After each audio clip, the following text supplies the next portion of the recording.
করুন।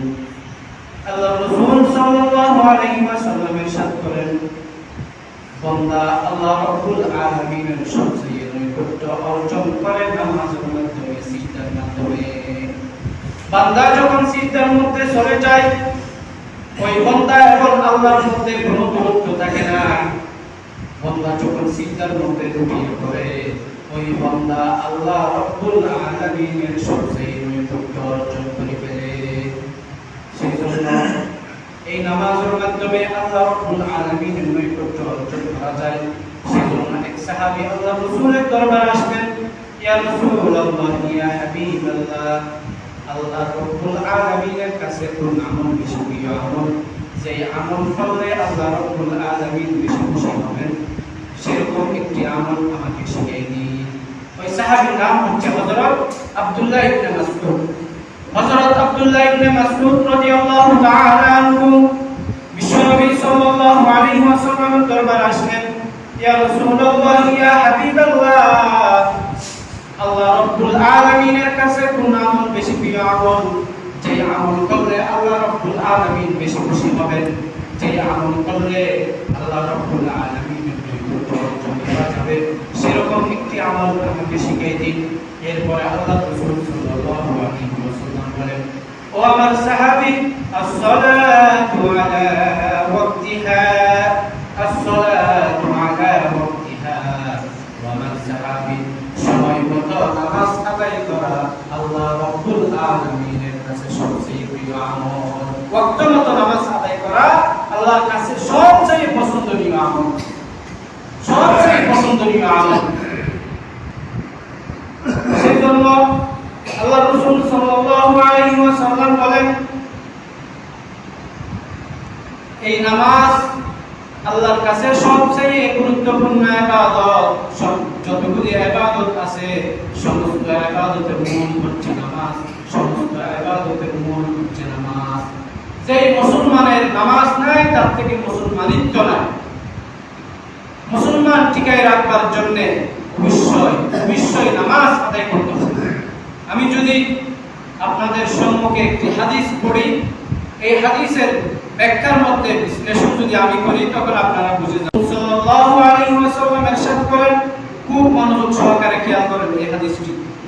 বিশ্বনবী সাল্লাল্লাহু আলাইহি ওয়াসাল্লাম বলেন, আন্নাহু যাকারা as-সালাতা ইয়াওমান ফাকালা মান হাফাযা আলাইহা কানাত লাহু নূরান ওয়া বুরহানান ওয়া নাজাতান ইয়াওমাল কিয়ামাহ ওয়া মান লাম ইউহাফিজ আলাইহা লাম তাকুন লাহু নূরান ওয়া লা বুরহানান ওয়া লা নাজাতান ওয়া কানা ইয়াওমাল কিয়ামাহ مع قارون وفرعون وهامان وأبي بن خلف أو كما قال عليه الصلاة والسلام।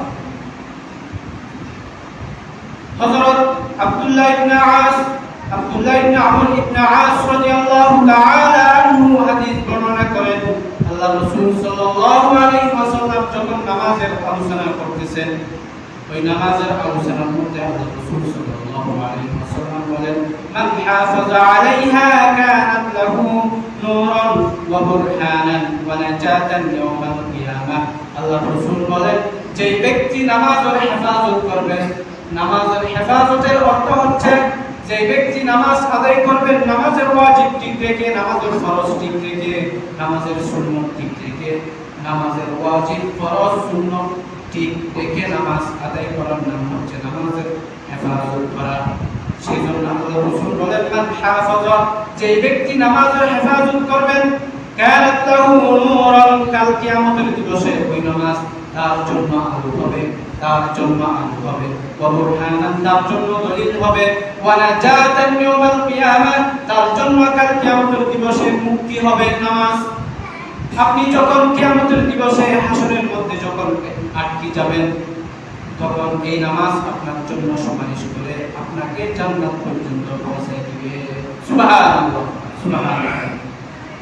এখন নামাজের হেফাজত করলে নামাজ তার জন্য আলো হবে, দলিল হবে, নাজাত হবে, মুক্তি হবে। এবং যারা নামাজ পড়বে না তাদের কথা এই হাদিসের মধ্যে বলেন, ومن لم يحافظ عليها لم تكن له نورا ولا برهانا ولا نجاة وكان يوم القيامة এই হাদিসটি এই অংশটি ভালো করে খেয়াল করেন ওয়ামান লাম ইউহাদিস আলাইহা যারা নামাজ পড়বে না যারা নামাজের হেফাজত করবে না লাম তাকুন লাহু নূরান কিয়ামতের দিবসে ওই নামাজ তার জন্য আলো হবে না ওয়ালা বুরহানান তার জন্য দলিল হবে না ওয়ালা নাজাতান তার জন্য মুক্তির ব্যবস্থা হবে না ওয়া কানা ইয়াউমাল কিয়ামাতি মা কারুন ওয়া ফিরআউন ওয়া হামান ওয়া উবাই ইবনে খালাফ এই অংশটি ভালো করে খেয়াল করেন যারা নামাজ পড়বে না তাদের হাসর হবে কারুনের সাথে তাদের হাসর হবে কারুনের সাথে ফিরআউনের সাথে হামানের সাথে উবাই ইবনে খালাফের সাথে এই চারজনের নাম উল্লেখ করা হয়েছে হাদিসের মধ্যে এক নম্বর কার নাম উল্লেখ করা হয়েছে কারুন কারুন কারুনকে আপনারা সবাই শুনেছেন কারুনের নাম এরপরে ফিরআউনের নাম উল্লেখ করা হয়েছে তারপর হামানের নাম উল্লেখ করা হয়েছে তারপরে উবাই ইবনে খালাফের নাম উল্লেখ করা হয়েছে এখন প্রশ্ন হচ্ছে আপনাদের কাছে প্রশ্ন করতেছি আমি আপনারাও আমাকে প্রশ্ন করতে পারেন যে এই হাদিসের মধ্যে চারজন কাফেরের কথা কেন বলা হয়েছে আরো বাকি অন্য আরো কাফের তো ছিল তাদের সেইও বড় বড় কাফের ছিল কিন্তু তাদের কথা কেন বলে না এই হাদিসের মধ্যে চারজন কাফেরের কথা কেন বলা হয়েছে এটার উত্তর নেন হাদিস জগতের সম্রাট ইমাম শামসুদ্দিন যাহাবি আল কাবাইর কিতাবের মধ্যে গ্রন্থের মধ্যে এই হাদিসের ব্যাখ্যা করেন এই চারজনের নাম উল্লেখ করার কথা হচ্ছে কি বললাম আবার খেয়াল করেন যারা নামাজ পড়বে না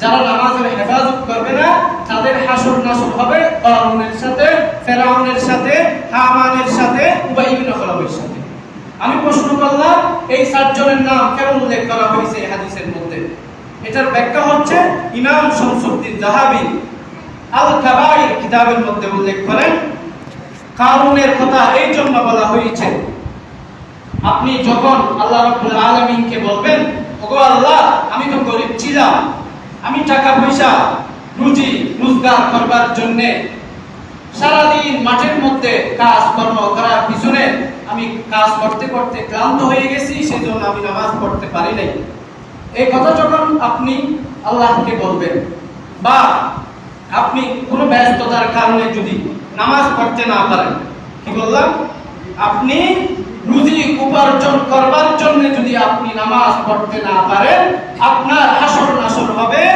কারুনের সাথে কারণ কারুন এমন ছিল কারুন সারা দিন সারা মাস সারা বছর সারা জিন্দেগি রুজি উপার্জন করার পিছনে ব্যয় করে ফেলেছে কারণ সারা জীবন সারা জিন্দেগি রুজি রোজগার ইনকাম করার পিছনে তার সময় ব্যয় করে ফেলেছে আমিও নামাজ যদি না পড়ি আমার হাসর নাসর হবে রুজি রোজগার ইনকামের কারণে যদি আমি নামাজ পড়তে না পারি আমার হাসর নাসর হবে কারুনের সাথে এক নম্বর ব্যাখ্যা আপনি কারুনের কথা কেন আনলাম সেটার ব্যাখ্যা দিলাম দ্বিতীয় নম্বর ফিরআউনের কথা কেন উল্লেখ করা হয়েছে এটার উত্তর হচ্ছে পৃথিবীর মধ্যে যত শাসক ছিলেন যত বাদশা ছিলেন তাদের মধ্যে শক্তিশালী বাদশা ছিল একজন ফিরআউন ঠিক তেমনি ভাবে আমাদের মুসলমানের সমাজের যে সমস্ত ভাইরা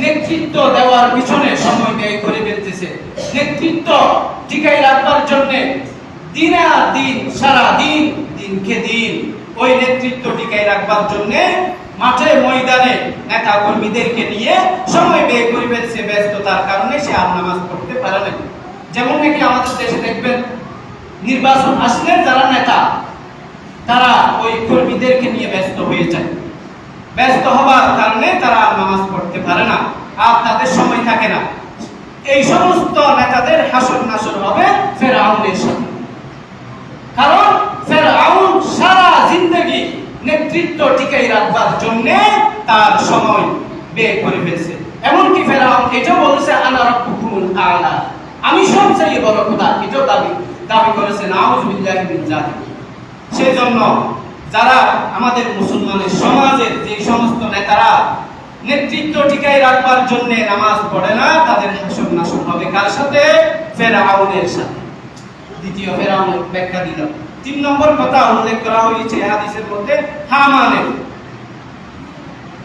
আমাদের সমাজে প্রশাসনিক ক্যাটাগরির মধ্যে এমন কিছু মানুষ আছে, পুলিশ ধরেন, আর্মি ধরেন, বিজিবি ধরেন, পুলিশের অফিসার ধরেন, তারা বিভিন্ন মামলা মোকদ্দমা বা বিভিন্ন প্রমোশন পাওয়ার জন্য বিভিন্ন কাজকর্ম করতে করতে তারা নামাজ পড়তে পারে না। যেমন নাকি পুলিশের ভাইয়েরা আসামি ধরতে বা অন্য কোনো তার প্রশাসনিক কাজে ব্যস্ত থাকার কারণে সে নামাজ পড়তে পারে না। তো ঠিক তেমনি ভাবে হামানের শক্তি ছিল বেশি প্রশাসনিক শক্তি। হামানের শক্তি ছিল কি প্রশাসনিক, যে একটা তার দেশের মধ্যে যে একটা প্রশাসনিক শক্তি ছিল, এই শক্তিটি হামানের হাতেই ছিল। ঠিক তেমনি ভাবে মুসলমান সমাজের যে সমস্ত ভাইয়েরা প্রশাসনের কাজের মধ্যে, প্রশাসনিক শক্তির কাজের মধ্যে সময় ব্যয় করে ফেলে আর নামাজ পড়তে পারে না, তাদের হাসর নাসর হবে হামানের সাথে। তাদের হাসর নাসর কার সাথে? হামানের সাথে। এখন হাদিসের মধ্যে ৪র্থ নম্বর নাম উল্লেখ করা হয়েছে উবাই ইবনে খালদ। উবাই ইবনে খালদ, উবাই ইবনে খালদের নাম কেন উল্লেখ করা হয়েছে? এটার ব্যাখ্যা হচ্ছে উবাই ইবনে খালদ সবচেয়ে বড় ব্যবসায়ী ছিলেন, সবচেয়ে বড় ব্যবসায়ী ছিলেন। ঠিক তেমনি ভাবে আমাদের মুসলমানের সমাজের যে সমস্ত ভাইয়েরা ব্যবসা বাণিজ্য করতে করতে নামাজ পড়ে না, ব্যবসা বাণিজ্যের পিছনে সময় ব্যয় করতে করতে ব্যবসা বাণিজ্য ব্যস্ততার কারণে যারা নামাজ পড়ে না, তাদের হাসর নাসর হবে উবাই ইবনে খালদের সাথে। তাদের হাসর নাসর হবে কার সাথে? উবাই ইবনে খালদের সাথে।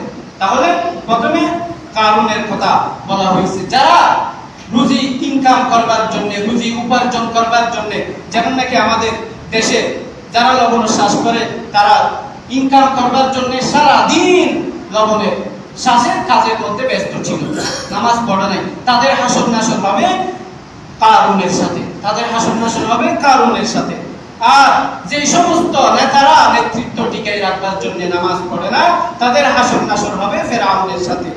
আর যে সমস্ত প্রশাসনিক ভাইয়েরা প্রশাসনের কাজের মধ্যে সময় ব্যয় করে ফেলে, তাদের হাসর নাসর হবে হামানের সাথে। আর যে সমস্ত ব্যবসায়ী ভাইয়েরা ব্যবসা বাণিজ্যের মধ্যে ব্যস্ত থাকার কারণে তারা নামাজ পড়ে না, তাদের হাসর নাসর হবে উবাই ইবনে খালদের সাথে, উবাই ইবনে খালদের সাথে। এখন আরেকটি, এই হাদিসের ব্যাখ্যা শেষ, আরেকটি কথা মনে পড়ে গেল।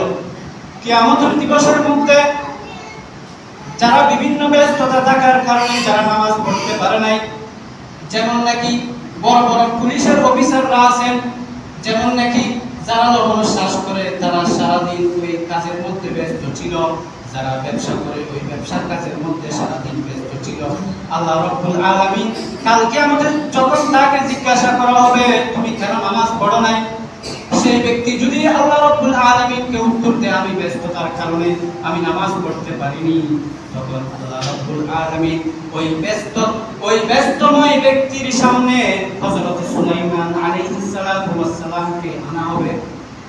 কারণ হযরত সুলাইমান আলাইহিস সালাতু ওয়াস সালাম প্রভাবশালী বাদশা ছিলেন। হযরত সুলাইমান আলাইহিস সালাতু ওয়াস সালাম প্রভাবশালী বাদশা ছিলেন এবং তার দুটি কাজ ছিল। একটি কাজ তার বাদশাহীর মধ্যে যত কাজ ছিল সব কিছু আঞ্জাম দেওয়ার ক্ষেত্রে একটি কাজ, আর একটি নবুয়তের কাজ। দুইটি কাজ করা সত্ত্বেও হযরত সুলাইমান আল্লাহকে বলবেন, ওগো আল্লাহ, আমি 1 মিনিটের জন্য এত ব্যস্ত থাকার পরেও আমি 1 মিনিটের জন্য আপনাকে ভুলি নাই। তখন ওই ব্যক্তি আর উত্তর দিতে পারবে না, তার ফয়সালা হবে জাহান্নামে। আর যারা গরিব আছেন, দরিদ্র ব্যক্তি আছেন, তারা বলবেন, ওগো আল্লাহ, আমি সকালে বাহির হয়ে যেতাম, মাটি খনন করতাম, মাঠের মধ্যে সারাদিন কাজ করতাম, কাজ করতে করতে আমি আর নামাজ পড়তে পারি নাই। ওগো আল্লাহ, কাজ করতে করতে আমি ক্লান্ত হয়ে যাইতাম, আমি ক্লান্ত হয়ে যাইতাম, সেই জন্য আমি নামাজ পড়তে পারি নাই। আল্লাহ রাব্বুল আলামিন তখন হযরতে ঈসা আলাইহিস সালাতু ওয়াস সালামকে সামনে আনা হবে। হযরতে ঈসা আলাইহিস সালাতু ওয়াস সালাম একদম গরীব ছিলেন, হযরত ঈসা আলাইহিস সালাতু ওয়াস সালামের দুটি জিনিস ছিল, একটি জিনিস হচ্ছে একটি বালিশ ছিল, দ্বিতীয় নম্বর একটি পাত্র ছিল। এই দুইটি জিনিস ব্যতীত আর কিছুই ছিল না। তখন হযরত ঈসা আলাইহিস সালাতু ওয়াস সালামকে রব্বুল আলামিন বলবেন, ওগো ঈসা, তুমি এত দরিদ্র হওয়ার পরেও তুমি কি আমাকে ভুলে গেছো? তখন হযরত ঈসা উত্তর দিবে, ওগো আল্লাহ, আমি 1 মিনিটের জন্য আপনাকে ভুলিনি। 1 মিনিটের জন্য আমি আপনাকে ভুলিনি। তখন ওই ব্যক্তি আর কোনো উত্তর দিতে পারবে না। তৃতীয় নম্বর কথা আসেন, যেটা আমাদেরও হয়ে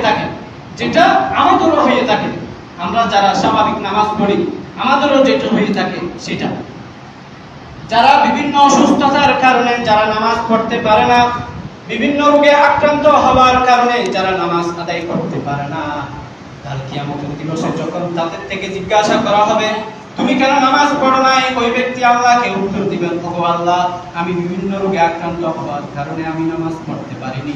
তখন আল্লাহ রব্বুল আলামিন ওই মুহূর্তে হযরত আইয়ুব আলাইহিস সালাতু ওয়াস সালামকে সামনে আনবেন, হযরত আইয়ুব আলাইহিস সালাতু ওয়াস সালামকে উপস্থিত করবেন। তখন হযরত আইয়ুব আলাইহিস সালাতু ওয়াস সালামকে জিজ্ঞাসা করবেন, ওগো আইয়ুব, তুমি তো ভীষণ অসুস্থতা ছিলা, তারপরেও তুমি আমাকে কি ভুলে গেছো? অথচ হযরত আইয়ুব আলাইহিস সালাতু ওয়াস সালামের 40 বছরের পরে তার শরীরে এমন রোগ হয়েছে, 60 বছর যখন বয়স হয়েছে তার শরীরের মধ্যে এমন ভাবে পোকা এসে গেল, গ্রামবাসীরা তাকে গ্রাম থেকে বাহির করে দিল, সমস্ত স্ত্রীরা তাকে ফেলে চলে গেছিল। একজন স্ত্রী ছিল হযরত ইউসুফ আলাইহিস সালাতু ওয়াস সালামের মেয়ে হইত, আর সব গ্রাম থেকেও তাকে বাহির করে দেওয়া হয়েছে। ওই মুহূর্তে হযরত আইয়ুব আলাইহিস সালাতু ওয়াস সালামের স্ত্রী হযরত আইয়ুবকে বলেন, ও আমার স্বামী, আপনি আল্লাহর কাছে ফরিয়াদ করেন, আপনাকে সুস্থ করে দিতে বলেন। তখন হযরত আইয়ুব আলাইহিস সালাতু ওয়াস সালাম বলেন, ও আমার কলিজার টুকরা স্ত্রী, আমি যে 40 বছর সুস্থ ছিলাম, এই 40 বছর সুস্থতার নিয়ামত তো আমি আদায় করতে পারিনি, আমি এখন কোন মুখে আল্লাহর কাছে আমি বলবো?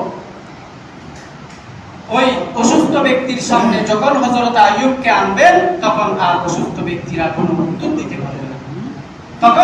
তখন কি হবে?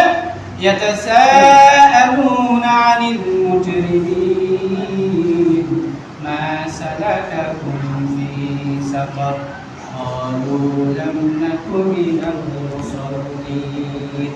ইয়াতাসাআলুনা আনিল মুজরিমিন, কাল কিয়ামতের দিবসের মধ্যে যারা জান্নাতে যাবেন, জান্নাতীরা জাহান্নামীদের থেকে জিজ্ঞাসা করবেন, যেমন নাকি দুনিয়ার মধ্যে আমাদের ঘর ছিল একসাথে লাগানো, চায়ের দোকানের মধ্যে একসাথে বসে আমরা চা খাইতাম, আজকে এক ভাই জান্নাতে আর এক ভাই জাহান্নামে, এমন ফয়সালা কেন করা হয়েছে?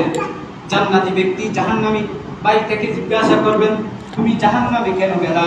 ওই জাহান্নামী ব্যক্তি উত্তর দিবে, ক্বালু লাম নাকু মিনাল মুসাল্লিন, আমি নামাজ না পড়ার কারণে আমি জাহান্নামে আসলাম। ক্বালু লাম নাকু মিনাল মুসাল্লিন ওয়া লাম নাকু নুতঈমুল মিসকিন, এতিমদেরকে চাটকি দেওয়ার কারণে, ধমকি দেওয়ার কারণে, এতিমের হক নষ্ট করবার কারণে আমি জাহান্নামে আসলাম। এতিমের বদদুয়া নিবেন না, কোনোদিনও এতিমের বদদুয়া নিবেন না। এতিমের বদদুয়া ভীষণ মারাত্মক, ভীষণ মারাত্মক।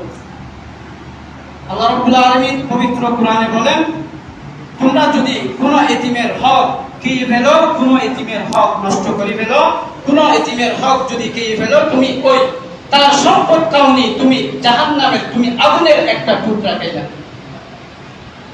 আগুনের টুকরা খাইলা, তুমি জাহান্নাম তুমি পুঁজি করে নিলা। সুতরাং এতিমের হক নষ্ট করবেন না। সেজন্য নামাজ না পড়লে তাদের জন্য জাহান্নাম অবধারিত, জাহান্নাম অবধারিত, জাহান্নাম অবধারিত। নামাজ পড়বেন না, আপনি জান্নাতের আশা করতে পারবেন না। জান্নাতে যদি যাইতে চান, নামাজের বিকল্প আর নাই। আল্লাহর নৈকট্য যদি অর্জন করতে চান, নামাজের বিকল্প নাই। আকরাবু মা ইয়াকুনুল আবদু মিন রাব্বিহি ওয়া হুয়া সাজিদুন, বান্দা যখন সিজদার মধ্যে লুটিয়ে পড়ে, ওই বান্দা এবং আল্লাহর মাঝে কোনো দূরত্ব থাকে না, ওই বান্দা আল্লাহ রাব্বুল আলামিনের সবচেয়ে নৈকট্য অর্জন করে ফেলে। সুতরাং নামাজ ছাড়বেন না। জান্নাতে যাওয়ার ইচ্ছা থাকলে নামাজ ছাড়বেন না। আমি গত সপ্তাহ এই আলোচনা করছিলাম, বাকি আলোচনা আজকে করতেছি। গত সপ্তাহের মধ্যে বললাম যারা নামাজ পড়বেন না তারা 15টি শাস্তির সম্মুখীন হবেন। কয়টি শাস্তির? 15টি শাস্তির সম্মুখীন হবেন। দুনিয়ার মধ্যে 5টি শাস্তি পাবেন। দুনিয়ার মধ্যে কয়টি পাবেন? 5টি শাস্তি দুনিয়ার মধ্যে সে ভোগ করবে। দুনিয়ার মধ্যে যে 5টি শাস্তি ভোগ করবে, 1 নম্বর, যারা নামাজ পড়বে না তাদের আয় রোজগারের মধ্যে বরকত থাকবে না, তাদের ইনকামের মধ্যে বরকত থাকবে না, তাদের হায়াতের মধ্যে বরকত থাকবে না। যারা নামাজ পড়বে না তাদের যদি মাসিক যদি 1 লক্ষ টাকা ইনকাম থাকে বা দৈনিক যদি 1 লক্ষ টাকাও ইনকাম থাকে, ওই টাকার মধ্যে আল্লাহ রাব্বুল আলামিন কোনো বরকত দিবেন না, কোনো বরকত দিবেন না। পক্ষান্তরে নামাজি ব্যক্তি যদি হালাল ভাবে ইনকাম করে, নামাজ পড়ে যদি 10 টাকাও ইনকাম করে, ওই 10 টাকার মধ্যে আল্লাহ রাব্বুল আলামিন 100 টাকার বরকত দান করবেন। সুবহানাল্লাহ, সুবহানাল্লাহ। এটা দুনিয়ার মধ্যে 1 নম্বর শাস্তি। নামাজ না পড়লে আল্লাহ রাব্বুল আলামিন ইনকামের মধ্যে বরকত দিবেন না। দ্বিতীয় নম্বর শাস্তি হচ্ছে যারা নামাজ পড়বে না তাদের চেহারার উজ্জ্বলতা নষ্ট হয়ে যাবে, তাদের চেহারার সৌন্দর্যতা নষ্ট হয়ে যাবে। যারা নামাজ পড়বে না তাদের চেহারার সৌন্দর্যতা নষ্ট করে দিবেন আল্লাহ রাব্বুল আলামিন। এটা দুনিয়ার মধ্যে ভোগ করবে। 3 নম্বর, যারা নামাজ পড়বে না তারা যত আমল অন্য নামাজ ব্যতীত আরো অন্য বাকি অনেক কাজ আছে, ভালো কাজ, যেমন নাকি নামাজ না পড়ে সে আল্লাহর রাস্তায় দান সদকা করতে পারে, সেটি তো ভালো কাজ, কিন্তু আল্লাহ রাসূল বলেন ওই দান সদকা আল্লাহর কাছে কবুল হবে না নামাজ না পড়ার কারণে। আগে নামাজ পড়ে আপনার মূল ফাউন্ডেশন ঠিক করতে হবে। নামাজ হচ্ছে as-সালাতু জাওয়ামিউল ইবাদাত, নামাজ হচ্ছে সমস্ত ইবাদতের মূল। আপনার মূল যখন ঠিক থাকবে না, ফাউন্ডেশন যখন ঠিক থাকবে না, উপরে যত উঠুক না কেন এটা ভেঙে যাবে। ঠিক তেমনি ভাবে আপনি যদি নামাজ না পড়ে যত ভালো কাজ করেন না কেন, আপনার ভালো কাজগুলি কাজে আসবে না। এটা বলে, এটা 3য় নম্বর শাস্তি। 4র্থ নম্বর দুনিয়ার মধ্যে শাস্তি হচ্ছে যে ব্যক্তি নামাজ পড়বে না তার কোনো দোয়া আল্লাহর কাছে কবুল হবে না, তার কোনো দোয়া আল্লাহর কাছে কবুল হবে না। যারা নামাজ পড়ে না তাদের কোনো দোয়া আল্লাহর কাছে কবুল হবে না। 5 নম্বর, যারা নামাজ পড়ে না ওই বেনামাজি ব্যক্তির জন্য যেই বা যারা দোয়া করবেন ওই দোয়া আল্লাহর কাছে কবুল হবে না। যেমন নাকি নামাজ পড়ে না, ইমাম সাহেবকে বললেন যে আমি সমস্যার মধ্যে আছি, আমার জন্য একটু দোয়া করিয়ে দিন, আমার দোয়া আল্লাহর কাছে কবুল হবে না, দোয়া কবুল হবে না। কারণ আল্লাহ রাব্বুল আলামিন পবিত্র কোরআনে বলেন, ইয়া আইয়ুহাল্লাযীনা আমানুস্তাঈনু বিস-সাবরি ওয়াস-সালাহ, তোমরা ধৈর্য এবং নামাজের মাধ্যমে আমার কাছে সাহায্য চাও, আমি অবশ্যই তোমাদেরকে সাহায্য করব। এটা হচ্ছে 5 নম্বর শাস্তি। এটা দুনিয়ার মধ্যে ভোগ করবে। মৃত্যুর সময় 3টি শাস্তি অবশ্যই ভোগ করতে হবে। মৃত্যুর সময় 3টি শাস্তি ভোগ করতে হবে। 1 নম্বর, লাঞ্ছিত অবস্থায় বেনামাজি মৃত্যুবরণ করবেন। লাঞ্ছিত অবস্থায় বেনামাজি মৃত্যুবরণ করবেন 1 নম্বর। 2য় নম্বর, ক্ষুধার্ত অবস্থায় মৃত্যুবরণ করবেন। 3 নম্বর, পিপাসিত অবস্থায় মৃত্যুবরণ করবেন। এমন পিপাসিত অবস্থায় মৃত্যুবরণ করবেন, গোটা সাগরের পানি, নদীর পানি যদি তাকে পান করে দেওয়া হয় তখনও তার তৃষ্ণা নিবারণ হবে না। এই 3টি শাস্তি মৃত্যুর সময় বেনামাজি অবশ্যই ভোগ করবে। কবরের মধ্যে সেই ব্যক্তি কবরের ভেতরে 3টি শাস্তি ভোগ করবে। কবরের ভেতরে 3টি শাস্তি ভোগ করবেন। 1 নম্বর, বেনামাজি ব্যক্তির কবর এমন সংকীর্ণ হবে, এমন ছোট হবে, ছোট হয়ে 1 পাঁজরের মধ্যে চাপ দিবে আর 1 পাঁজর চলে আসবে, একদম সংকীর্ণ হবে বেনামাজির কবর। 2য় নম্বর, ওই কবরের মধ্যে আল্লাহ রাব্বুল আলামিন আগুনের ফয়সালা করে দিবেন। বাইরে আগুন, ডানে আগুন, সামনে আগুন, পিছনে আগুন, আগুন আর আগুন, কবরের মধ্যে আগুন আর আগুন। সাধারণ আমরা কয়েকদিন আগে আমাদের দেশে ভীষণ গরম পড়ার কারণে ওই গরমে আমরা গরমে অতিষ্ঠ হয়ে আমরা সহ্য করতে পারি না। ওই কবরের মধ্যে আগুন আর আগুনের মধ্যে কেমনে থাকবেন একটু চিন্তা করুন।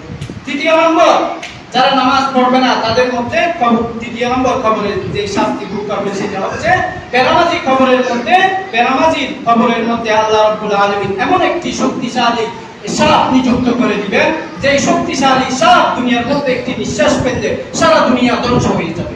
সেরকম একটি এর বিষাক্ত সাপ, শক্তিশালী সাপ ওই বেনামাজির কবরের মধ্যে আল্লাহ রাব্বুল আলামিন নিযুক্ত করে দিবেন। ওই সাপ ফজরের নামাজ না পড়ার কারণে ফজর থেকে জোহর পর্যন্ত দংশন করতে থাকবে, কামড়াইতে থাকবে।